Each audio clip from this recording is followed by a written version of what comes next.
Hey everyone, welcome to the E2 Effective Elders podcast. Visit us at e2elders.org and please share this good word with others. Hey, hello everybody. Welcome back to the podcast of E2 Effective Elders. And we're very grateful that this January of 2026, we have the privilege of welcoming John Hampton. Good morning, John. Thank you for taking time to be with us. Good morning, Gary. It is a pleasure to be with you and all the folks from the E2 Elders Network. Yeah, we appreciate it. And to introduce John to our network, John has had a long, wonderful, storied career in vocational ministry, serving Jesus, the local church, as a lead pastor.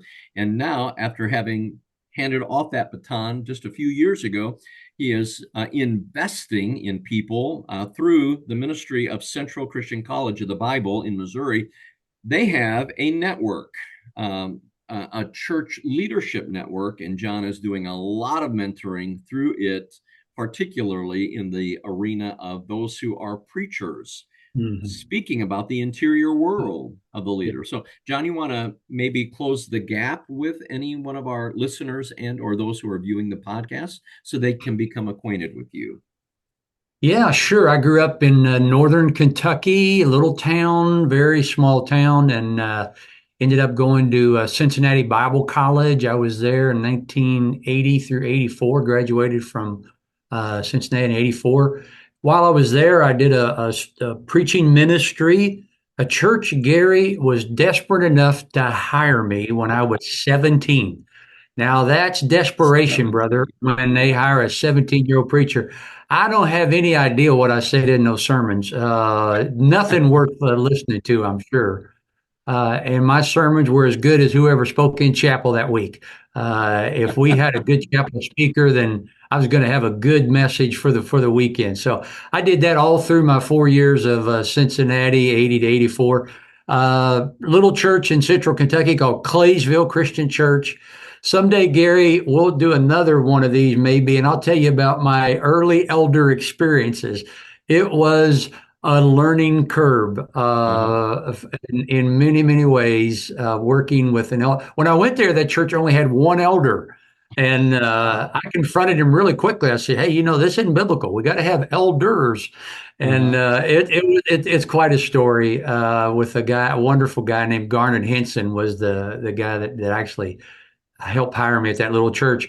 Then I went to Mississippi. I was there in Jackson, Mississippi at Southwest Christian Church, 1984 to 88. Moved back to Kentucky in 88, and I was the preacher of Northern Heights Christian Church. Now it's called Northeast Christian Church in Mhm. Lexington. And then in the late 90s, I moved up to Canton, Ohio, Mhm. became the preaching minister of First Christian Church, Canton, Ohio. Mhm. Only you and I probably listen to this podcast would know P.H. Welshumer. Uh, uh, Incredible ministry. Yeah. Incredible ministry. And even though we're 50 years removed from when he was there, his Mhm. shadow is very much Yeah. still over that church in many ways. But I led there for about 13 years. And then I moved to Journey Christian Church in Apopka, Florida. I Mhm. was a pastor here from 2010 to the end of 2022, almost 13 years, and Mhm. stepped aside at the end of 2022. Yeah, well, when it comes to local church leadership, you have much to offer, and the Holy Spirit has really stirred you, captured your attention to dig into the interior world of a leader, not only a pastor, an elder, whoever's in a leadership responsibility. Uh, for those who are listening, John's going to be one of our featured presenters at Leadwell from Within. That's our conference title, Leadwell from Within, March 13 and 14 here in Indianapolis. And I wanted to invite John to just talk about the interior world of the leader for a few moments to help us understand the importance that if I can't lead myself, how can I lead the church? If I can't lead Yeah. myself, how can I lead the elder team? If I can't lead myself, how can I lead whatever team it is that the Lord has entrusted to me? So, John, I've heard you speak before about the importance of watching yourself before you watch the flock. Hmm. You want to speak about that a little bit? Yeah, and that idea really comes from, Paul's admonition to the Ephesian elders in Acts chapter 20, Acts 20:28. Paul said, "Keep watch over yourselves and all the flock of which the Holy Spirit has made you overseers." I don't think Paul's order is accidental. I think it's deeply intentional. And I think he's saying something that leaders often resist, and that is the health of what we lead can never exceed the health of who we are. Mm-hmm. Because we may teach what we know, but we reproduce who we are. Mm-hmm. And so that resonated with me early on in my ministry. The first book I read on the topic was Gordon MacDonald's book, Reordering Your Private World. And MacDonald was the first author, Gary, that I ever heard talk about this interior world. And the illustration I never will forget he used in the book was a sinkhole. And until I moved to Florida, I didn't know what a sinkhole was. But when you have a lot of limestone and a lot of sand here in Florida, and water will underneath the surface of the ground will erode and wipe away, and then all at once, I've seen pictures here of houses, of cars just falling right down in underneath the surface of the soil, and sometimes go way down into the soil. And MacDonald made the point that leaders can look impressive externally and in the exterior, and we've all known leaders that look that way, and yet there was something beneath the surface that was not healthy, was not being tended to well, was being ignored. And eventually that catches up with you. And then you lose the ability to influence the organization that you want to influence. I think another thought too, Gary, I think most of us have been taught and have become proficient at monitoring and managing what I call flock metrics, programs, how many people are attending, budgets, outcomes. But Paul says, start with yourself. And I think the reason is this, because unhealthy leaders will eventually create unhealthy systems. That's just a reality. And I know you've seen that multiple times in the many local churches that you've consulted with and worked with. So I think that's what became really important to me. And I reached a point in my ministry, really in Canton, personally and professionally, where there was just some things that just didn't feel healthy. I didn't feel like I was healthy. It didn't seem to me like I was leading in a healthy way. And I really had to begin to look in the mirror and begin to focus on, okay, how can I lead myself better so that I can be a better leader for the organization? Yeah. Well, that leads me to ask you then what you just said about this self-awareness that you had in Canton, Ohio. There's a difference between self-awareness and being self-conscious. Can you talk about conscious? Can you talk about that a little bit?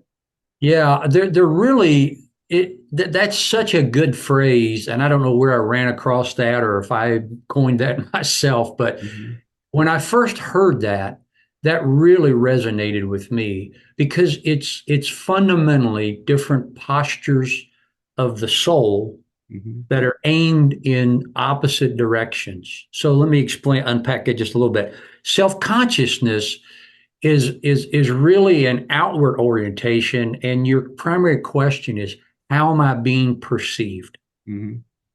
And I think self-consciousness is about image management.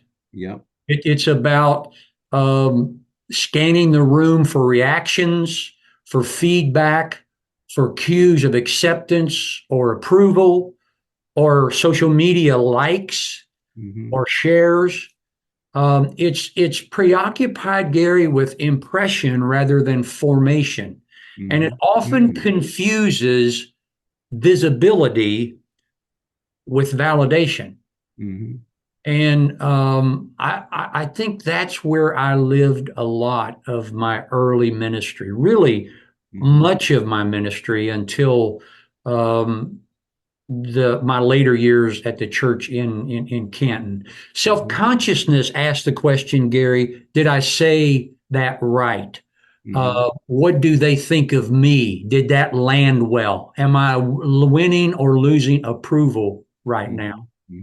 Yeah. Self-awareness, the orientation is inward and upward. And the primary question is what is actually happening inside me and why? Self-awareness is not self-absorption, it's self-honesty before God. It's the courage to look inward without hiding, without proving, without seeking to gain anything other than what Jesus has given you, and without fearing of losing because you belong to Jesus. So I think self-awareness asks questions like this. Why does that comment bother me so much? What am I afraid of? When a situation happens, what fear gets activated inside me? Yeah. What story am I telling myself right now? I think those are some key differences between self-consciousness and self-awareness. For sure. Yep. And that when you talk about that that courage to look inwardly, then there is a difference between what's going on inside. We have our public life, we have a private life. Yeah. But you have spoken about a secret life. You want to unpack that a little bit? Yeah. Wow. That's such an important statement. In our public life, we make public statements that we want other people to think we believe, even though we may not really believe them. And a great example of this comes from the scriptures. In the birth story of Jesus, King Herod said to the Magi, go and make a careful search for the child, and as soon as you find him, report to me so I too may go and worship him. We know that was not Herod's intent at all. It's a total spin job. And public figures in general, political figures in particular, are notorious for stating things to create favorable impressions rather than communicating uncomfortable truths. And that is so true. I think a lot of pastors, a lot of preachers can fall into the same kind of mode. We know what to say in what rooms to say it in. Even though it may not be what we really believe. We know that's going to play well. In my private life, there are things I think I believe, but when they're tested, my convictions often run another way. For example, the night that before Jesus died, he predicted all the disciples would abandon him. Peter said with great conviction, even if all fall away, I will not. Even if I have to die with you, I will never disown you.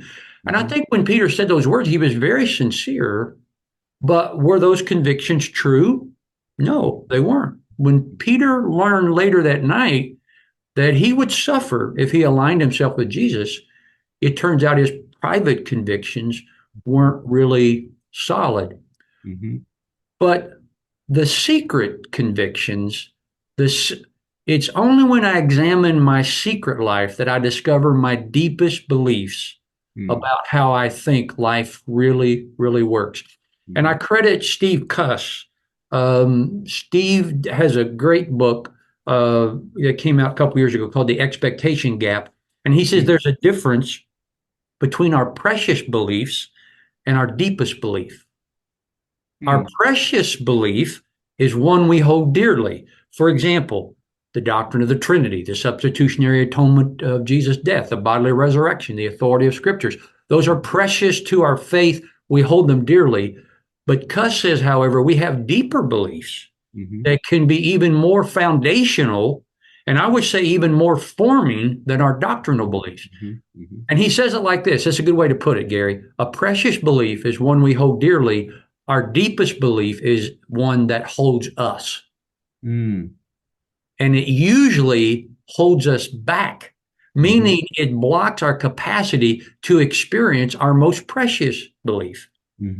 So I think that's another way to look at those things. And the only way that you begin to look at what are the kind of beliefs, that's an important question. What kind of beliefs have taken hold of you? Oh, yes. Yeah. And I think the primary place we begin to find those out is to go all the way back to the family of origin. Oh, yeah, yeah. What Yeah. role does the family of origin play in this? Wow. Pete Scazzaro has a great statement. Jesus may live in your heart, but grandpa lives in your bones. I do remember reading that in one of his books. Yeah, and that is so true. There are so many things that have happened in our families of origin. Let me just one of my favorite quotes, and I'll say this again at the conference because I say it everywhere I go. It comes from Frederick Buechner. Did you ever read much of Frederick Buechner's stuff, Gary? No, have not. He's a Presbyterian pastor that died several years ago. Insightful, profound writer on many things. But Buechner said this: when we're born into the world, there is simultaneously a world born into us. Wow.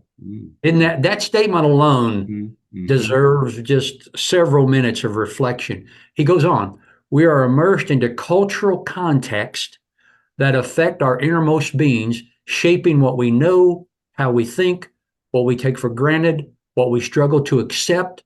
We naturally assume that what is what was meant to be. And I think just understanding what world was born into you is such an important question to reflect on. And I have for many, many years now, and still learning how those things form me.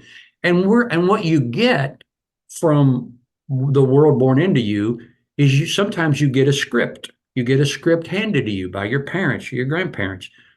You learn some secrets about your family of origin that you don't want to share, or you were told never to share. You get some shame about some things. Those are the things that we really need to begin to unpack to understand what world was born into us. Yeah, yeah. Well, and I don't want us to take too long here, but why don't we kind of wrap up? I remember watching a video that you presented a teaching on the self-awareness of a leader. Yeah. And in it, you posed the question, and I think I want you to make sure that you do this at the conference in March. Sure. And the question that you posed was, what's it like to be on the other side of me? I think that you did it in the context of if you were doing some hiring and you were looking at you on the other side of the table, would you hire yourself? What's it like to be on the other side of me? Can you unpack that a little bit, please? Yeah, that's a question I heard from Jeff Henderson. That's where I first heard that question. What's it like to be on the other side of me? And Henderson makes the point that leaders create a climate or you bring an atmosphere with you. So whenever room you walk into, you bring a climate with you. There's an atmosphere that you walk into in an elders meeting. When you walk into the room, sometimes you feel the storm brewing. There's an atmosphere when you see a friend coming toward you or someone you'd rather avoid approaching you. The question I ask is, what's your atmosphere? What climate do you bring to your environment? And I think that's such an important thing to consider. And the way you find it out is you have to have the courage to ask people that you know and that you trust, and just say, "Hey, what's it like to be on the other side of me?" I'll tell you one real quick story. A very meek, very competent, but very meek gal on our staff up in Canton. She said to someone, not to me, And she felt like she couldn't say it to me, but she said, Pastor John is intimidating to me.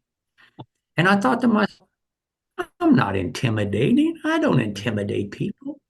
But for her to be on the other side of me, Yeah. she felt intimidated. And I had to begin to say, how do I show up like that? How does that show up in me? Those are important things. Here's the most important thing I've learned about self awareness, Gary. Self awareness rarely comes from yourself. Mm-hmm. You have to learn it by listening to other people. And so That's those, good. those are some important questions. What's it like to be on the other side of me? Yeah, that's good.